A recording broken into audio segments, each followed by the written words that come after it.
చల్లని తల్లి ఎల్లమ్మ తల్లి అమ్మ పలక సీసాలో దొరుకుతాది. తల్లి పలక సీసాలో దొరుకుతా? అవునేనా తల్లి? ఏంటి నాకేం అర్థం కావట్లేదు. కోసి నా తల్లి సారాయి సిగొట్టవేమే మరి వద్దమ్మ వద్దు. చల్లని తల్లి ఎల్లమ్మ తల్లి అమ్మ. ఈ ప్రభుత్వాన్ని నడిపించేది ఆ తల్లి అమ్మ. అమ్మ పంచాయతీ ఓటు మెంబర్ కావాలన్నా పార్లమెంట్ మెంబర్ కావాలన్నా ఆ తల్లి ఎల్లమ్మ తల్లి ఉండాల్సిందేనమ్మా. అమ్మా కిలో రూపాయికి ఇస్తారు బియ్యం. కిలో రూపాయి క్వార్టర్ మందు 100 రూపాయలు అమ్ముతారు. క్వార్టర్ మందు 100 రూపాయలు.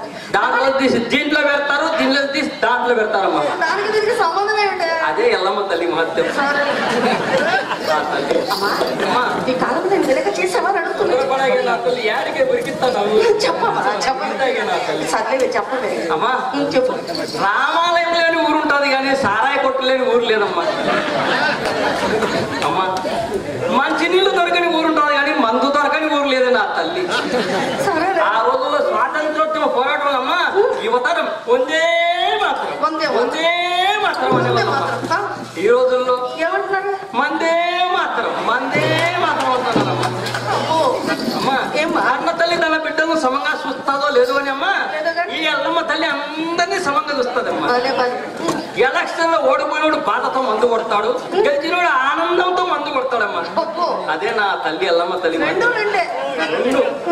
ఇగొట్టాగి నా తల్లి. అమ్మా ఈ పలక సీసాలో సారాయిలో 3 అవతారాలు ఉన్నాయమ్మా. ఈ సారాయిలో 3 అవతారాలు? అవునమ్మా. ఏంటవి? ఒకటి నక్క అవతారం, 2 పులి అవతారం, 3 పంది అవతారం. అదేనే నికార్సైన అవతారం. ఇందాక చెప్పాను కదా బుర్ర మీసాలు సిలుకు పంచే సిలుకు కండువా వేసుకున్నట్టుగా సందకాడ ఏదో రోడ్డు మీద దారాడుతాడు. ఎవరే? అమ్మో బోధపాటి ఉమామహేశ్వరరావు వస్తాడు. తట్టు ఏమని అనుకుంటాడు మళ్ళా.